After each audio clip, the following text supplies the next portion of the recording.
नमस्कार मित्रों, आइए आज हम यूपीएसआई के लिए हिंदी का चौथा सेट सॉल्व करते हैं और अपने स्कोर कार्ड जरूर कमेंट में करेंगे। तो हम चलते हैं, आज शुरू करते हैं पहला क्वेश्चन की तरफ। द्विज का अनेकार्थी क्या है? तो द्विज का अनेकार्थी होते हैं जैसे हमारे पक्षी हो गया, दांत हो गया, ब्राह्मण हो गया, चंद्रमा हो गया, अंडज हो गया। तो इसमें ना तो हाथी है, न वस्त्र है, न जल है, इसमें दांत हमारा अनेकार्थी हो जाएगा। वाच्य कितने प्रकार के होते हैं? तो हम सभी जानते हैं वाच्य 3 होते हैं, कर्तृवाच्य, कर्मवाच्य, भाववाच्य। जो कर्तृवाच्य होता है उसका क्रिया का सीधा संबंध जो होता है कर्ता से होता है, यानी कर्ता प्रधान होता है। कर्मवाच्य में क्रिया का संबंध कर्म से होता है, इसलिए कर्म प्रधान होता है। और जो भाववाच्य होता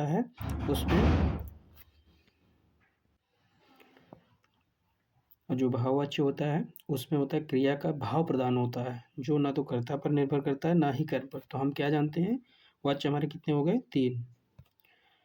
निम्नलिखित में से कौन सा तत्सम शब्द है? छाह, केतकी, करेला, केवड़ा। आप लोग के पास समय है 10 सेकंड का, बताइए। छाह, केतकी, केवड़ा, करेला।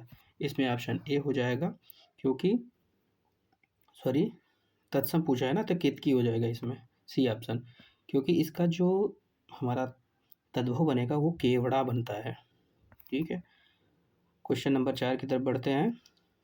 हरी गुलाबो झाड़ू ठीक से लगा में कौन सा कारक है? इसमें संबोधन कर रहे हैं तो इसमें संबोधन कारक हो जाएगा। आगे बढ़ते हैं।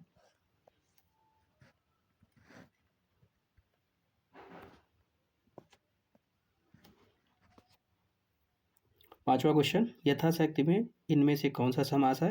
यथाशक्ति में कर्मधारय, अव्ययी, तत्संबंध, कर्म तत्पुरुष। तो यथाशक्ति में इसमें यथा जुड़ा हुआ ये अव्ययी हो जाएगा। पांचवें क्वेश्चन में सी ऑप्शन ले लेंगे। छठा है, 16 मात्राओं वाला छंद कौन होता है? आप सभी जानते हैं, ये होगा हमारा दोहा होगा कि घनाक्षरी होगा, रोला चौपाई क्या होगा?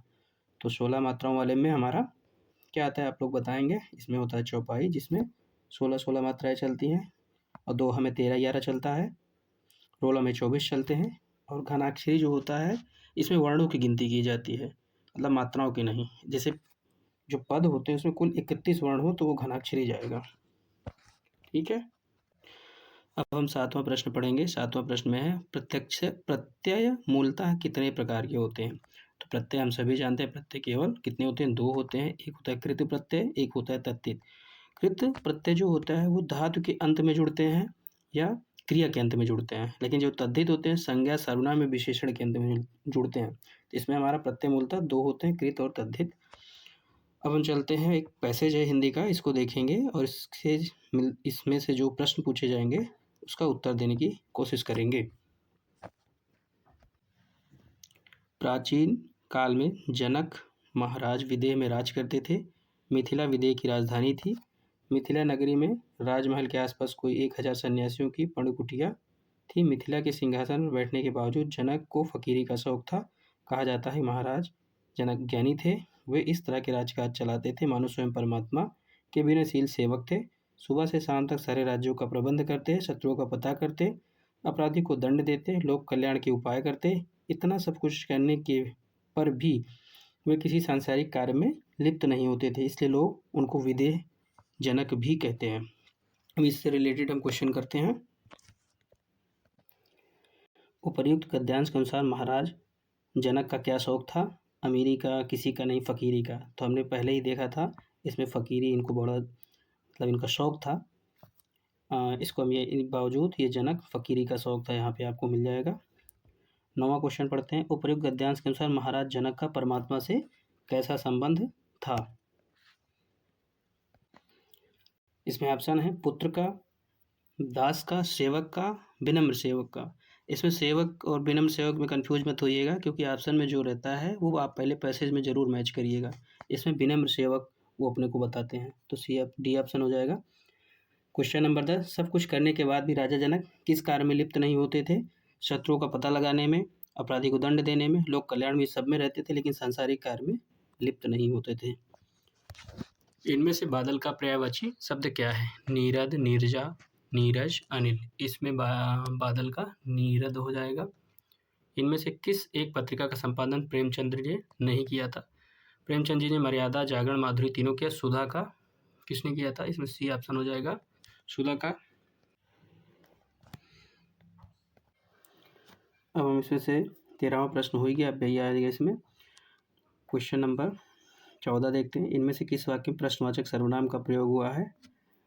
आप कहेंगे तो मैं बैठूंगा, यह किताब किसकी है, कुछ काम कर लिया। तो यह किताब किसकी, इसमें प्रश्न पूछा जा रहा है। क्वेश्चन नंबर 15, इनमें से किस शब्द की वर्तनी शुद्ध है? उज्ज्वल, उज्ज्वल, इसमें बी ऑप्शन लग रहा है। हरिद्रा, हरिद्रा शब्द का तद्भव रूप क्या है? हरिद्रा शब्द का तद्भव हरी, हरा, हर, हार, हल्दी। हल्दी हो गया। जहाँ एक शब्द के साथ अनेक अर्थ चिपके रहते हैं वहाँ पर श्लेष हो जाता है। और यमक में होता है कि जब दो वर्ण या उससे अधिक वर्ण शब्द पूछे जाए, उनके अर्थ अलग अलग हो तो वहाँ यमक होता है। अनुप्रास तो आप जानते हैं वर्णों की आवृत्ति होती है जहाँ कई बार। और प्रश्न 18 है, गायक गीत गा रहा या किस काल का उदाहरण है? आप बताएंगे। इसमें हमारा हो जाएगा गायक गीत गा रहा भी वर्तमान में चल रहा है, जिसका तात्कालिक वर्तमान हो जाएगा। इनमें से कौन सा शब्द हिंदी के उपसर्ग से नहीं बना है? अनजान में, बिन, चखा में, बिन जाना और लापता। सब में बिन सारे के सारे हिंदी के, लापता में उर्दू का है, इसलिए इसको हम एलिमिनेट कर लेंगे। लापता उर्दू से मिलके बना है, ला उपसर्ग के साथ, इसलिए ये हट जाएगा। क्वेश्चन नंबर 20, पाली भाषा के सर्वप्रथम व्याकरण कौन का चयन माने जाते हैं?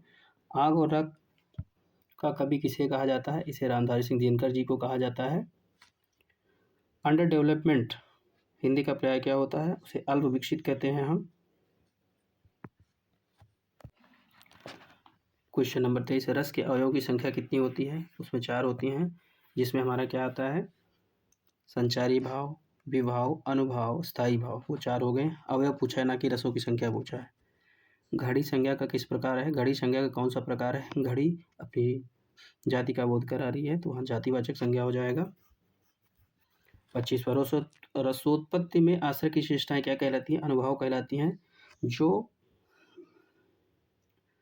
भीतर होता है वो स्थायी भाव होता है, लेकिन उसमें जो चेष्टाएं आती हैं वो अनुभव हो जाती हैं। क्वेश्चन नंबर 26 होता है, देसिल बाना सब जन मित्ता तय तय तय तय क्या लिखा है? तय तय जपाओ अवहट्टा किसका प्रसिद्ध कथन है? ये हमारे किसका प्रसिद्ध कथन है? आप बताएं। ये हमारे विद्यापति जी की है। आजकल वह दिल्ली में रहता है, 27वां प्रश्न देखेंगे। आजकल वह दिल्ली में रहता है, या इस वाक्य में आजकल किस प्रकार का है? आजकल यह क्या है? कालवाचक है। आलंबन तथा उद्दीपन के द्वारा आश्रय में स्थायी भाव जागृत या उद्दीप्त होने का, आश्रय में जो चेष्टाएं होती हैं अभी बताया था ऊपर, अनुभव आ जाता है उसमें। क्वेश्चन नंबर 29 है, अत्यल्प का सही संधि विच्छेद बताएं। ये होता है अति धन अल्प। तो इसमें हमारे ऑप्शन दिखाते हैं आपको आगे चल के। इसमें देखिए अति धन अल्प हो जाएगा, ये सी ऑप्शन आ जाएगा। 29वें प्रश्न में सी ऑप्शन आता है। और यहाँ पे हमारा यण समझो ई का या बन जाता है अत्यल्प में। गोविंद मिश्र कृत कोहरे में कैद रंग उपन्यास के लिए कौन सा पुरस्कार? इसमें साहित्य अकादमी पुरस्कार इन्होंने प्राप्त किया था। हास रस का स्थायी भाव हास होता है। इनमें से स्त्रीलिंग शब्द कौन सा? निर्देश, बात की जाती है, निर्देश दिया जाता है, तो इसमें बात पहले ही आ गया 32वें प्रश्न में। अब हम चलते हैं 33वें प्रश्न की तरफ। दो शब्दों के बीच प्रयोग किए जाने वाले चिन्ह को क्या कहा जाता है? उद्धरण चिन्ह, विवरण चिन्ह, निर्देशक चिन्ह, योजक चिन्ह। आप बताएंगे क्या कहा जाता है इसमें? बताइए।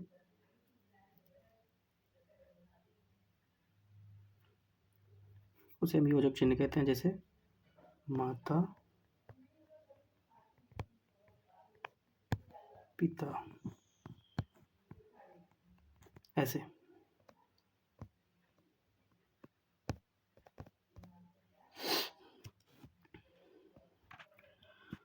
अब हमारा ऑप्शन आएगा, कौन सा पूछे हम? 34वें नंबर पे, प्रत्येक का संधि विच्छेद करें। इसका हो जाएगा प्रतिधन एक, ऑप्शन डी आ जाएगा। 34वें का डी ऑप्शन आ जाएगा। और इसमें भी अणसंधि है। डिब्बा किस शब्द का एक वचन है? डिब्बे का है। निम्न 36वें, निम्नलिखित वाक्य में कौन सा शब्द संदिग्ध भूतकाल का है? मैंने सामान वहीं रखा था, मैं सामान वहीं रखा था, मैंने वहीं सामान रखा था, मैंने वहीं सामान रखा होगा, ये ऑप्शन आ जाएगा, डी ऑप्शन। अब हम चलते हैं 37वां प्रश्न देखेंगे। उचित शब्दों से रिक्त स्थानों की पूर्ति करें। 200 डार्ट बैस्टोन की वार्ता के रचनाकार गोकुलदास। 252 था ना, ये ऑप्शन सी आ जाएगा। प्रश्न नंबर 38, बिरा हस्त तन सालय घाय करे चितचूर, इनमें से किस अलंकार का प्रयोग हुआ है? 38वें में किस अलंकार का प्रयोग हुआ है? तो इसमें रूपक हो रहा है, इसको हम एक्सप्लेन करते हैं। इसमें जो होता है बिरा यानी वियोग होता है, सीधे हस्ती यानी हाथी के रूप में प्रस्तुत कर दिया। जो बिरा है यानी वियोग हाथी के रूप में प्रस्तुत किया गया है, जो शरीर में जब वो महावत जो होता है, भाला होता है, तो चित्त को चूर चूर कर देता है, यानी कि यहाँ रूपक निकल के आ रहा है।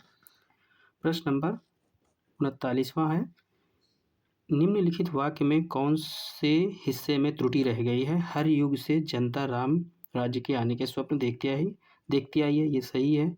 हर युग से जनता राम राज्य के, सही है। आने के स्वप्न भी, हर युग से की जगह में होना चाहिए, तो ये बी ऑप्शन आ जाएगा इसमें। टहलना एक अच्छा व्यायाम है, में टहलना क्या है? ये क्रियात्मक संज्ञा है। टहलना एक अच्छा व्यायाम होता है, इसमें जो टहलना एक क्रिया है जो कि संज्ञा की तरह प्रयोग किया गया है। तो आशा करते हैं आप लोग इसमें कुछ ना कुछ नया ज़रूर सीखे होंगे, और इसको अपने दोस्तों से शेयर कर दीजिए, और स्कोर कार्ड कमेंट में ज़रूर करें। देखते हैं आज किसका कितना आता है। धन्यवाद।